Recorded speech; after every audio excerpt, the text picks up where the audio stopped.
Amém, deu um corte aqui, mas nós vamos ouvir pessoa que vai ter esse nome, né?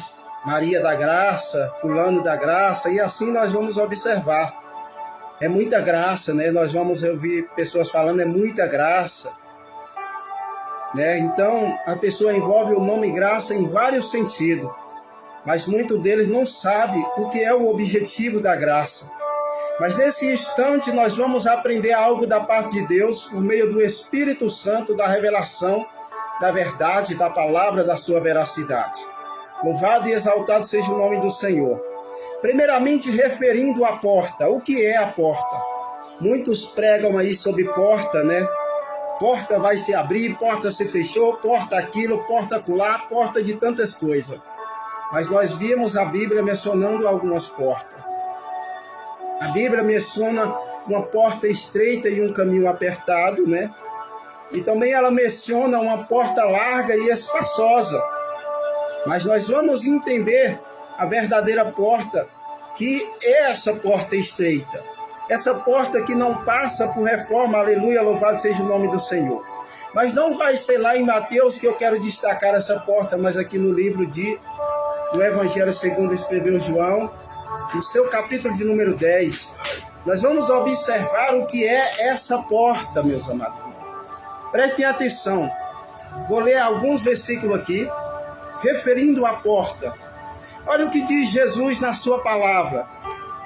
O bom pastor, ele diz no Evangelho, segundo escreveu João, no seu capítulo número 10, ele diz assim: na verdade eu vos digo que aquele que não entra pela porta no curral das ovelhas, mas sobe por outra parte, é ladrão e salteador. Porque ninguém vai vir invadir a sua casa e entrar pela porta. Primeiramente ele vai saltar o muro, ele vai quebrar, vai arrombar para poder saquear. Esses são ladrão, o que não entra pela porta, né? Porque o que entra pela porta é convidado. Mas aqueles que não entram é salteador. Louvado seja o nome do Senhor. E ainda não é referindo quem é essa porta. Olha só o versículo 2. Mas aquele que entra pela porta é o pastor das ovelhas.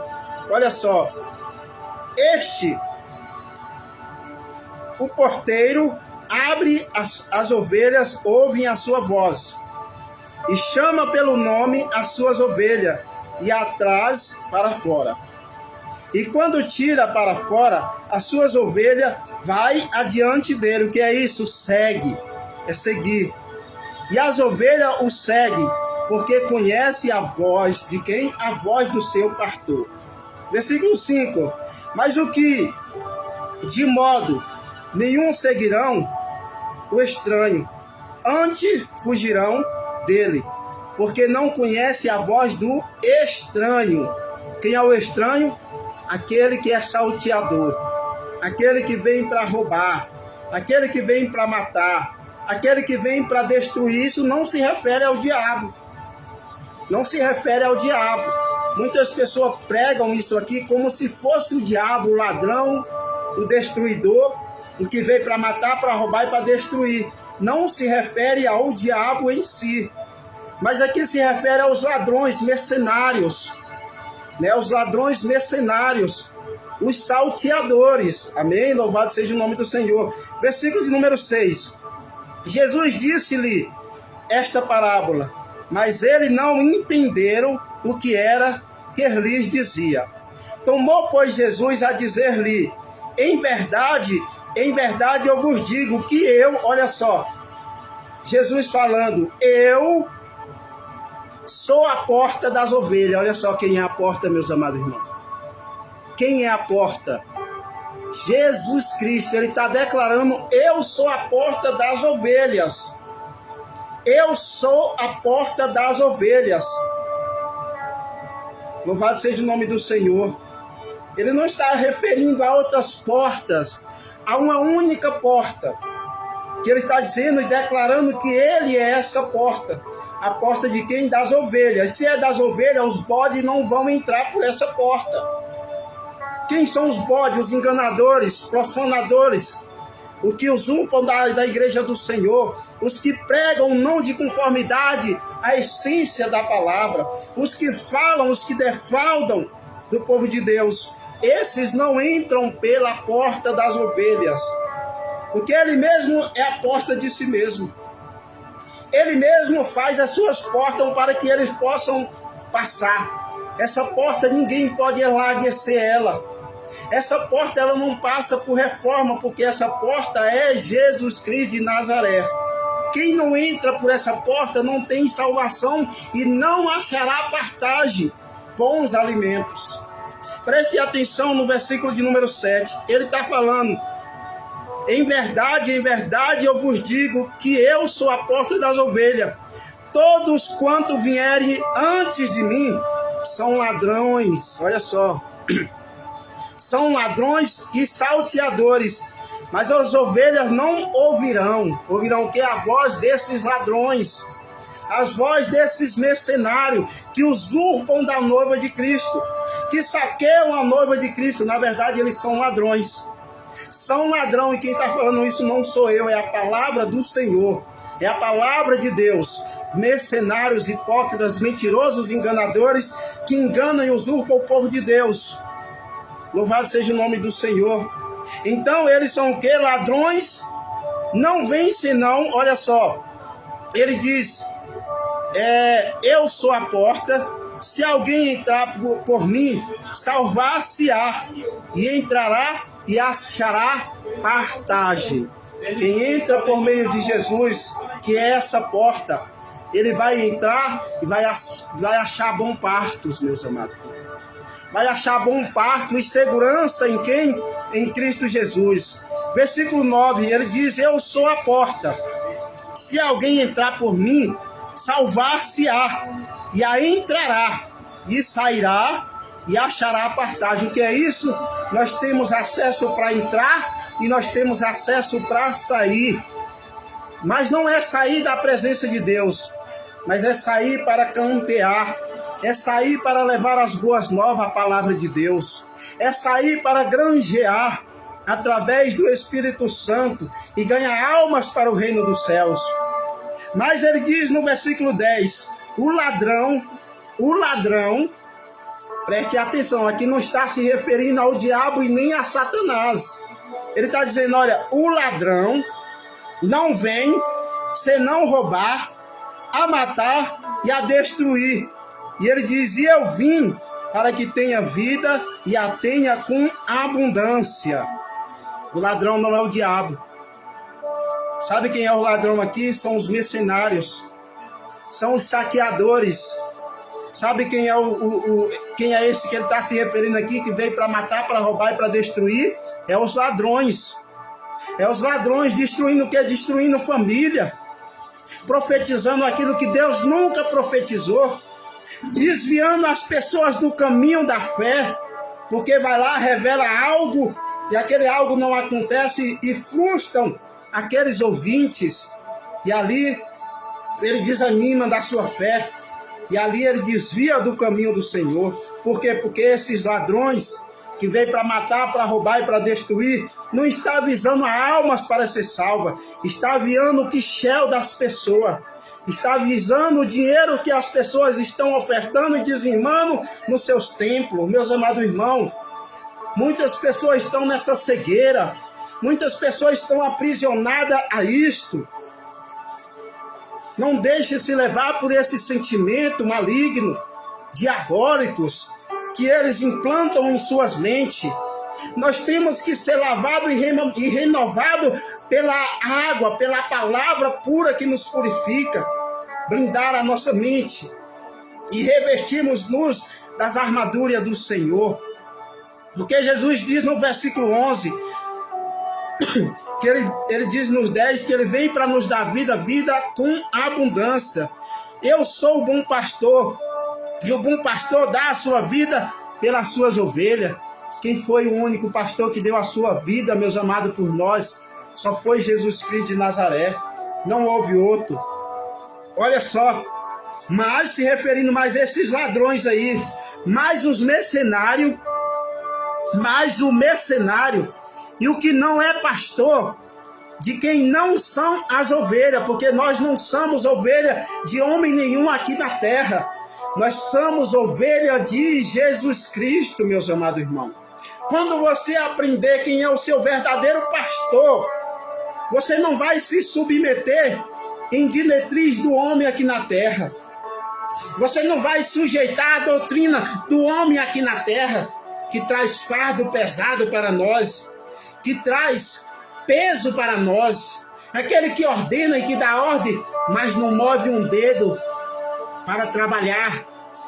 Mas ele só quer estar lá sentado em um trono como se fosse o rei, sendo que o rei dos reis está vendo tudo isso. Mas os mercenários e o que não é pastor, de quem não são as ovelhas, vem ver, viu o lobo e deixa as ovelhas, e foge, e o lobo arrebata e desperta as ovelhas. Porque é isso, espalha as ovelhas. Porque aquele homem, aquele mercenário, aquele pastor que diz que está ali numa liderança, ele não tem compromisso com as ovelhas. O compromisso dele é com o seu dízimo e com as suas ofertas. E no dia que você não leva seu dízimo e suas ofertas, ele já manda você imediatamente para o inferno. Que poder tem um homem de julgar um ser humano ao inferno? Se nem Jesus não está deixando esse julgamento para nós, mas ele nos deixou a escolher a que destino devemos destinar a nossa alma. Meus amados irmãos, aqui nós aprendemos quem é a porta, que é Jesus Cristo de Nazaré. Ele é a porta.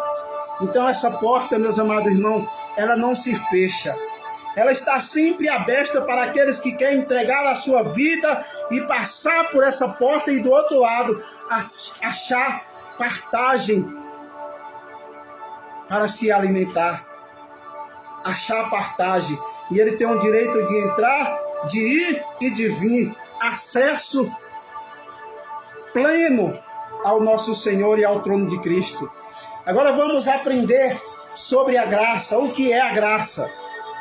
Porque muitos dizem aí, a porta da graça vai se fechar. Já sabemos aqui quem é a porta.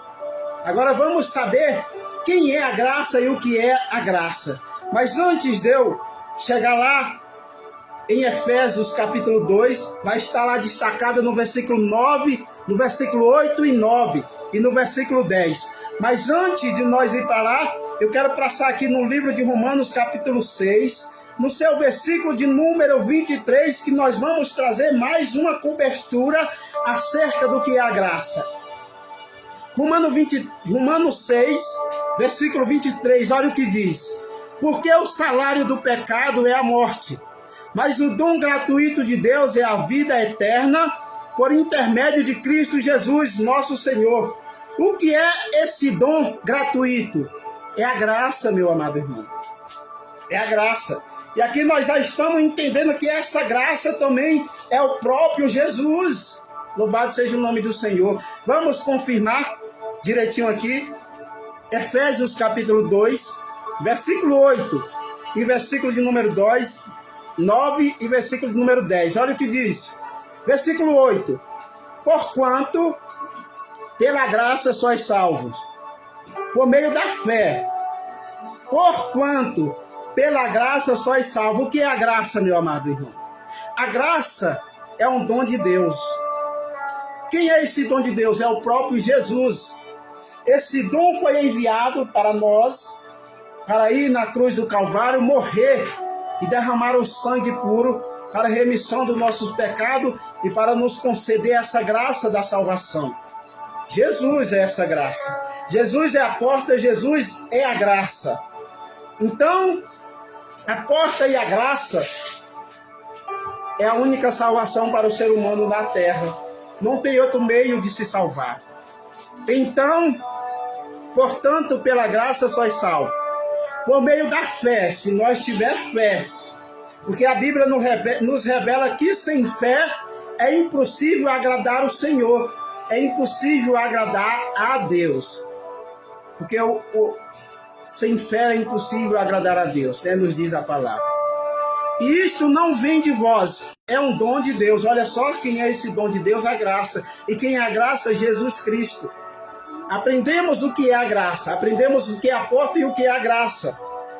Não vem por intermédio das obras, a fim de que ninguém venha se orgulhar por esse motivo de quê? De trabalhar, de fazer uma obra de caridade, de prestar uma cesta básica, de ajudar fulano, porque é bom, porque é isso, não. Ninguém é salvo por isso. Isso faz parte, sim, faz parte e nos ajuda muito, porque é uma obra voluntária, né? O trabalho voluntário é uma obra que faz parte, mas ninguém é salvo por isso, para que ninguém venha se orgulhar por causa disso, por conta dessas coisas, desse motivo. Pois somos criação de Deus, realizada em Cristo Jesus. Realizada em quem? No dom de Deus. Quem é? Em Cristo Jesus. Para vivermos em boas obras, em bons trabalhos, mas para o Senhor, as quais Deus preparou no passado para que nós a praticarmos hoje. A boas obras, meus amados irmãos. A palavra de Deus é a boa obra. Trabalhar para o reino de Deus é a boa obra. Então, meus amados irmãos, nós aprendemos aqui que pela graça nós somos salvos.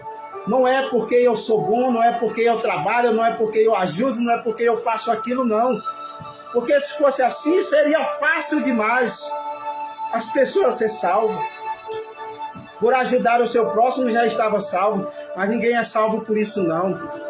Nós somos salvos porque a graça é um dom de Deus e é um dom imerecível, que nós não merecemos. Mas por meio da nossa fé, nós atraímos ela para nós, mas a nossa fé em quem? Em Cristo Jesus. Não adianta você colocar a sua fé em um santo feito de barro, em um santo feito de gesso, porque aquilo ali tem mão, mas não vê, tem olho, mas não vê, tem mão, mas não apalpa, tem perna, mas não anda, né? Tem braço, mas não se move. Então isso é idolatria e Deus não se agrada com isso. Deus é bem claro no livro de Isaías: eu sou o único Deus e fora de mim não há outro. Fora dele não há outro, meu amado. Fora de Deus não há outro. E nenhum ar debaixo desse céu que se compara ao Senhor nosso Deus, poderoso, soberano em tudo, está no domínio de todas as coisas. Então, devido à devassidão que veio ao mundo, devido às atitudes das pessoas, e muitos dizem, Deus é amor, Deus é amor, Deus é amor. Sim, Deus ele é amor, mas devido à iniquidade do povo debaixo do céu, esse amor se torna em furor, esse amor se torna em ira, esse amor traz indagação da parte de Deus, devolução, destruição sobre a terra. Porque, meus amados irmãos, a forma de Deus tratar com a pessoa é entre o meio sofrimento. É a arma que Deus usa para educar as pessoas aqui na terra. É trazendo sobre uma nação sofrimento, para que as nações venham se humilhar, venham se prostrar diante de Deus, reconhecer Ele como o único Senhor, que acima dele não há outro, que Ele é o único, que pode, que faz e que criou todas as coisas. Fora dele não há outro, meu amado. E não há nada que se compara ao nosso Deus. Ele é soberano, e a sua soberania e a sua misericórdia, ela é inevitável, ela dura para sempre. A Bíblia nos revela que a misericórdia de Deus é a causa de nós não sermos consumidos. Sabe onde está escrita essa mensagem? Lá no livro de Lamentação, capítulo de número 3, no seu versículo 22. Que a misericórdia de Deus é a causa de nós não sermos consumidos. Porque ela se renova todos os dias. De manhã após manhã ela se renova. A misericórdia de Deus, meus amados irmãos, ela dura para sempre. O amor de Deus é isso. Quem obedece, quem anda nos seus princípios, atrai o amor de Deus e a sua bênção. Mas quem anda na desolação, na desobediência, atrai esse amor, trai ira, trai conserto, traz juízo da parte de Deus. E traz sofrimento. E traz sofrimento. Uma nação perversa, adúltera diante de Deus. Uma nação que não se dobra, que não se curva. Lembra como é que o Senhor faz com Leviatã? Lá no livro de Jó 41 está essa passagem. Está essa passagem. Arpeus. Arpeus são armas. Arpeus são armas. É possível o homem pescar Leviatã? Quem é Leviatã? É um ser marítimo poderoso, que não existe arma humana que possa prendê-lo. Só o Senhor pode argilhar Leviatã. Só o Senhor, nosso Deus, que tem soberania, que o próprio o criou, tem o poder de dominar ele. Isso quer dizer, meus amados irmãos, que tem coisas que na mão do homem não tem controle. E aquilo que a gente não controlamos está no controle da mão de Deus. Deus está no controle de tudo. Então, meus amados irmãos, conclusão, o que está acontecendo nos dias de hoje em nosso país, que se chama Brasil, é permissão de Deus. É permissão de Deus. E se prepara, porque ainda as coisas vão apertar. As coisas ainda vão estreitar, porque Deus está amassando essa terra devido à iniquidade, às transgressões e à malignidade. As pessoas maliciosas, com o coração perverso, virou as costas para Deus e não quer buscar mais o Senhor, não quer se retornar de onde tem se perdido. Louvado e exaltado seja o nome do Senhor. Mas graças ao nosso Senhor Jesus Cristo, e nós cremos que há remanescente do Senhor aqui sobre essa nação, e devido a esses, meus amados irmãos, o Senhor apazigua muitas guerras, apazigua muita pestilência, porque ainda há um povo de Deus lavado e remido sobre essa nação, que não se curvaram e que não se dobraram diante de Baal e Aserá, diante de Atena, Deus Sol, Deus seja quem for.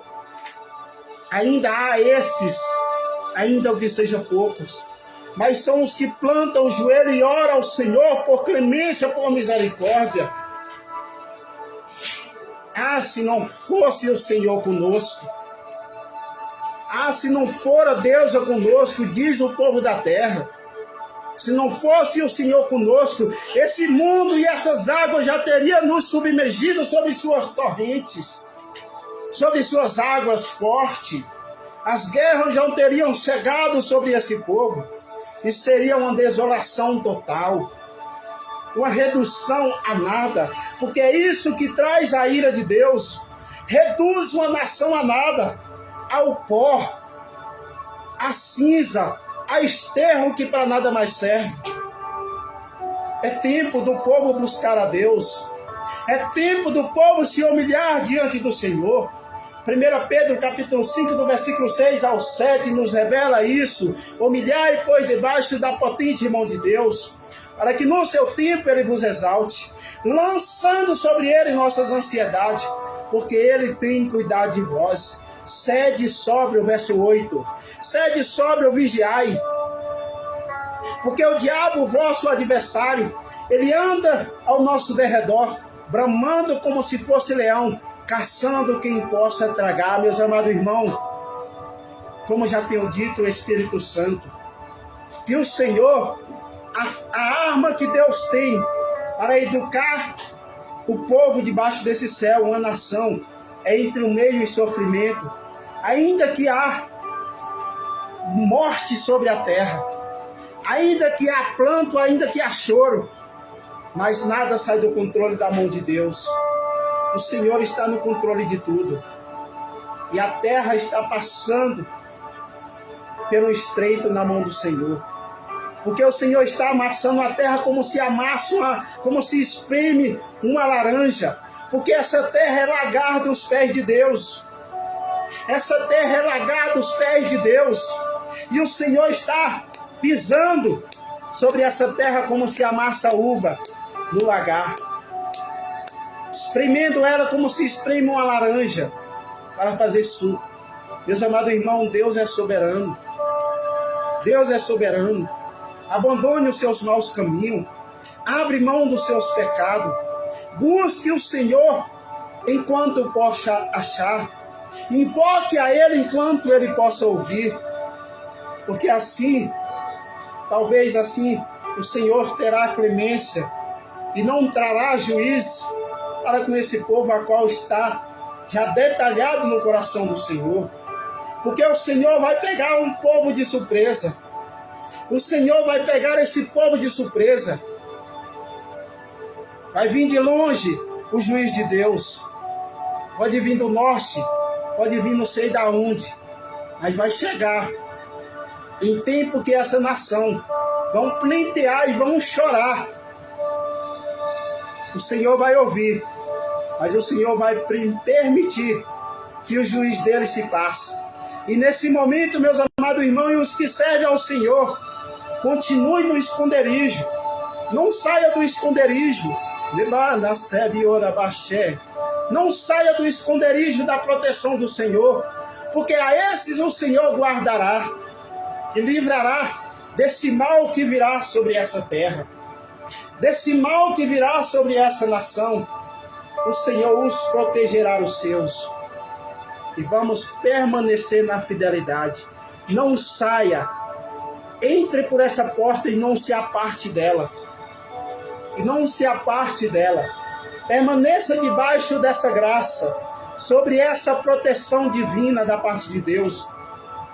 E glorifique ao Senhor em tempos difíceis. Louve a Deus. Em tempos difíceis, glorifiquem a Deus. Porque aí está a mão do Senhor para nos guardar de todo esse mal. Amém? Essa é a mensagem que o Espírito Santo de Deus trouxe ao meu coração nessa manhã de hoje para compartilhar para com meus irmãos.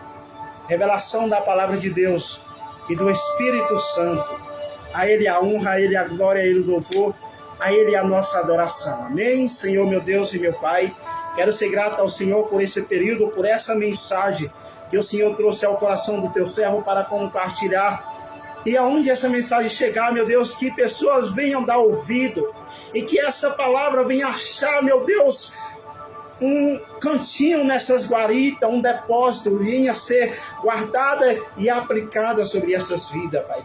Que o Senhor possa libertar, curar, restaurar a nossa família, a nossa casa, a nossa nação, esse povo, meu Deus. Ainda que seja um povo perverso, ainda que seja um povo cujo coração cheio de malícia, mas perdoa, Senhor. Perdoa essa nação, faz de conformidade o teu querer e a tua vontade, mas que o Senhor nos dê proteção e nos guarde, Senhor, de todo esse mal, e que o Senhor nos cubra e nos revista com as tuas armaduras, e nos fortalece na força do Senhor, Pai. Nos rendemos a Ti louvor e honra, glória e nossa adoração, nos humilhamos debaixo de Ti, das tuas santas mãos, Pai, e que o Senhor nos abençoe do alto céu e tenha misericórdia de nós, amém? Que o rosto do Senhor resplandeça sobre ti. E que Deus tenha misericórdia de ti. Não só agora, mas todo sempre. E todos que creem digam amém. Meus amados irmãos, a paz do Senhor Jesus Cristo. Que Deus os abençoe e que o céu te guarde. Em nome de Jesus. Paz e graça. Amém. Louvado seja o nome do Senhor.